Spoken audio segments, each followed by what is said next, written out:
सच्ची और अच्छी खबर लखनऊ दर्पण न्यूज। और मेरा गांव बस्ती जिला है और जिसमें मेरी फैमिली प्रयागराज में रहती है, क्योंकि मेरे पिताजी इलाहाबाद हाईकोर्ट में एडवोकेट हैं। तो ये अभी जो मैं ये कर रहा हूँ इसके बारे में मैंने अभी अपने घर वालों को नहीं बताया कि मैं ये कर रहा हूँ। बस ऐसे मन में आया कि जब न्यूज़ पेपर लीक के लिए जब शिक्षा मंत्री का इस्तीफा हो सकता है तो ये आरक्षण जो कि अब एक कोड बन चुका है, तो इसके लिए भी एक बार चर्चा बनती है सरकार से। तो और इसके लिए अभी समय फ़िलहाल आवाज़ भी काफ़ी उठाई जा रही है। तो मैं सोचा कि इस आवाज़ का मैं भी एक हिस्सा बनना चाहता हूँ बस। और शांति रूप से मैं अयोध्या से जंतर मंतर तक मैं पदयात्रा करता हूँ। आंदोलन अकेले होता है? आंदोलन अकेले हो रहा है और जब शुरुआत होती है तो शुरुआत जब आवाज़ उठती है तो आवाज़ उठती है, उससे फिर एक जुड़ता है, फिर दो जुड़ता है, फिर वही आंदोलन और फिर वही कार्रवाई का रूप ले लेता है। आपके इस बोर्ड पे लिखा हुआ है पद यात्रा, इसका आप बताएं मुझे क्या है कि मैं अयोध्या से जंतर मंतर तक मैं पैदल चलते हुए मैं जंतर मंतर पहुँचूँगा। और 21 तारीख को जो कि जंतर मंतर में जो द्विवेदी जी बैठे, क्या नाम है उनका पूरा? अमित अभी जंतर मंतर के बारे में मुझे बस इतनी जानकारी है कि 21 तारीख को वहाँ पर प्रोटेस्ट करने की परमिशन सरकार की तरफ से मिल गई है, प्रशासन की तरफ से। तो मैं उस आंदोलन में मैं भाग लेने जा रहा हूँ और मैं अयोध्या से जंतर मंतर में पैदल पदयात्रा करके जा रहा हूँ। आप अयोध्या से लखनऊ पहुँच चुके हैं? जी, अयोध्या से लखनऊ पहुँच चुका हूँ। आज मेरी ये तीसरी दिन की यात्रा है। अच्छा, अभी आपने बताया कि आपके फादर साहब जो हैं एडवोकेट हैं, जी, जिससे ये पता लग रहा है कि आप बहुत ही संपन्न घर से हैं। नहीं, ऐसा कुछ नहीं है कि हम संपन्न करते हैं। मेरे पिताजी कोई सरकारी एडवोकेट नहीं है, प्राइवेट है। तो हम संपन्न करते नहीं हैं। हाँ, बस ये है कि हम मिडिल क्लास फैमिली का आप बोल सकते हैं। बस जिसके घर में कोई एडवोकेट हो और वो भी हाई कोर्ट का हो, तो वो मिडिल क्लास कहाँ रहेगा? हम मिडिल क्लास ही हैं, क्योंकि अब आज के लोगों में एक धारणा बन गई है कि जो वकील है या जो पुलिस है सब वो धनाढ्य होते हैं। तो ऐसा नहीं है। हम क्या बोलते हैं, ऐसे नहीं है। हमारे पिताजी जो है, देखिए हमारा जो प्रयागराज में घर है वो हमारे बड़े पिताजी का है और हम लोग अलग रहते हैं किराए के मकान में। विवेक जी, एक बात बताइए मेरे को। अभी आपने बोला था जो कि सबके जो हैं अभी आपके क्या नाम है धर्मेंद्र प्रधान जो जी, धर्मेंद्र प्रधान ने इस्तीफा दिया। अभी आपने इस्तीफा पे बात बोला था। मैं आपसे बस ये जानना चाह रहा हूँ कि क्या इस्तीफा ही एक समाधान है? इस्तीफा हो जाने से सारी चीज़ें सही हो जाती हैं? आपने बहुत अच्छा क्वेश्चन पूछा इस्तीफे को लेकर के। तो मैं भी वही कहना चाह रहा हूँ कि जो वो प्रोटेस्ट हुआ बीजेपी ने जो किया जंतर मंतर पर, तो क्या उसका उन्होंने उस प्रोटेस्ट का मेन पर्पज़ ही यही था कि हमें इस्तीफा चाहिए। तो क्या मैं भी यही पूछना चाह रहा हूँ कि क्या इस्तीफा ही सारे प्रॉब्लम का सलूशन है? मैं भी यही पूछना चाहता हूँ। लेकिन इस्तीफा हुआ और प्रोटेस्ट भी खत्म हो गया। उसके बाद झारखंड क्यों नहीं गए?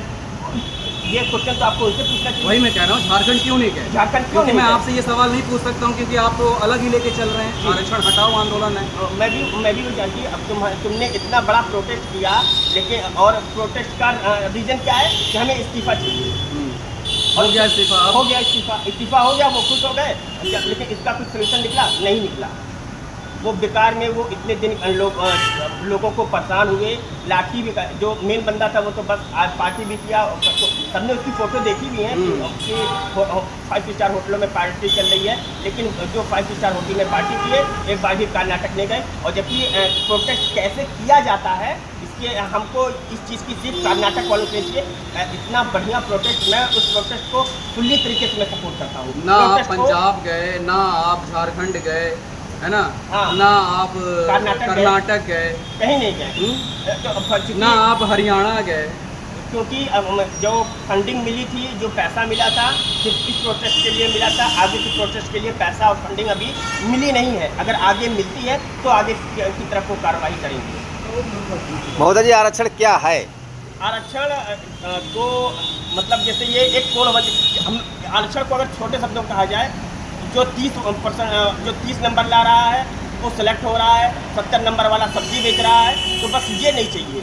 हम आरक्षण जो है वो योग्यता के आधार पर होना चाहिए, चाहे वो किसी भी मजहब पंथ संप्रदाय का हो, हमें उससे मतलब नहीं है। अगर वो उस योग्य है तो उसको उसकी योग्यता के आधार पर उसका सिलेक्शन होना चाहिए, उसको कॉलेज मिलना चाहिए, उसकी आगे की सारा कार्रवाई उसकी योग्यता के आधार पर हो, उसकी जाति मजहब संप्रदाय धर्म के आधार पर ना हो।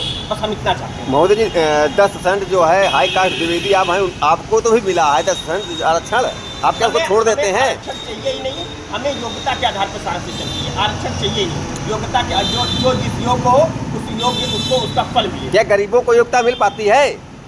तो वही बात है कि ये जो आर्थिक रूप से गरीब है, जो रियल में है, जो रियल में आर्थिक रूप से गरीब है और जो योग्य है उसको इसका फल मिलना चाहिए। बस इतनी ये कैसे पता लगेगा कि वो रियल में गरीब है? आजकल तो आप देखो तो जिनके पास 4 व्हीलर है वो भी राशन कार्ड बनवा के घूम रहे हैं। तो ये हमारी सरकार की कमी है, ये हमारी सरकार की कमी है और ये भ्रष्टाचार है कि अब देखिए जैसे कि मैं इसको लेकर चल रहा हूँ, तो इस पर मैं लेकर चल रहा हूँ, मेरे अभी कोई ज़्यादा फरवश नहीं है, ज़्यादा कुछ है, लेकिन जो पैसे वाला होता है। आपने अभी कहा योग्यता पे होना चाहिए, तो योग्यता की जो आकलन है वो कैसे किया जाए? उसके नंबर से किया जाए। तो जो इंसान जो व्यक्ति 4 व्हीलर रख के भी राशन कार्ड बनवा ले रहा है तो क्या वो नंबर नहीं बढ़वा लेगा? ये इस बात में अगर आप ऐसा सोचते हैं या अगर आप ऐसा बोल रहे हैं, मैं इस समाज को देख के और इस सोसाइटी को देख के मैं बोल रहा हूँ। आपने बोला जो व्यक्ति 4 व्हीलर रख के जिसका ITR बिल्कुल हाई पे जा रहा है वो भी राशन कार्ड बनवा ले रहा है जुगाड़ लगा के, तो क्या वो जुगाड़ लगा के अपने नंबर नहीं बढ़वा लेगा? तो फिर उसकी योग्यता कहाँ रह गई? अगर मैं 10वीं में महज 35% लाके पास हो गया हूँ ग्रेस मार्क पे, और उसके बाद मेरे को दिख रहा है कि वहाँ पे 70% आएंगे तो मैं बहुत बढ़िया कर लूँगा, तो योग्यता पे मैं कहाँ फिर रह गया मैं? तो ये बात जो है आपको मुझसे ना पूछ करके अगर आप इस बात को सरकार से पूछते या आप सरकार से सवाल उठाते तो ज़्यादा बेटर रहता।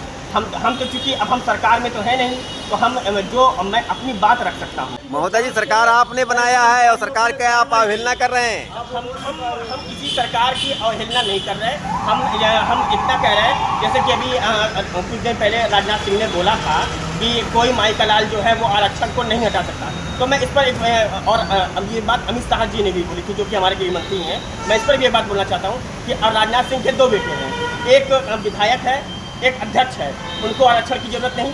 जो हमारे गृह मंत्री हैं उनका बेटा जय शाह वो BCCI का अध्यक्ष है, उनको आरक्षण की जरूरत नहीं। जो हमारे परिवहन मंत्री हैं नितिन गडकरी जी, उनके बेटे का एथनॉल का बिजनेस है, उनके बेटे का एथनॉल का बिजनेस है, जिसके उस बिजनेस को बढ़ाने के चक्कर में पूरे देश के गाड़ियों की माँ बहन हो गई, लेकिन उनको भी आरक्षण से कोई मतलब नहीं। आरक्षण की जरूरत हम जैसे लोगों को है। मैं आपसे एक चीज़ ये कह रहा हूँ कि आप जो है किसी बड़ी पार्टी के बेटों से कंपेयर मत करिए। आरक्षण का रोना जो है वो हम जैसे मिडिल क्लास वाले ही रखते हैं, हाँ ठीक है ना? या किसी को पेपर लीक हो गया तो पेपर लीक में केजरीवाल का बेटा नहीं जाएगा आगे जय जय करने के लिए या चाहे जय जय भीम करने के लिए। केजरीवाल के बेटे को वो सब जब उनको कोई ज़रूरत नहीं है। भारत के पेपर से मतलब ही क्या है? जब वो लोग विदेशों में पढ़ते हैं, यहाँ के पेपर लीक हो ना हो, सिलेक्शन हो ना हो, उनसे क्या मतलब है? वो लोग तो फॉरेन में मजे कर रहे हैं। जो हम लोग यहाँ के हैं जिनसे मतलब है वही आवाज़ उठाएंगे, वही बोलेंगे।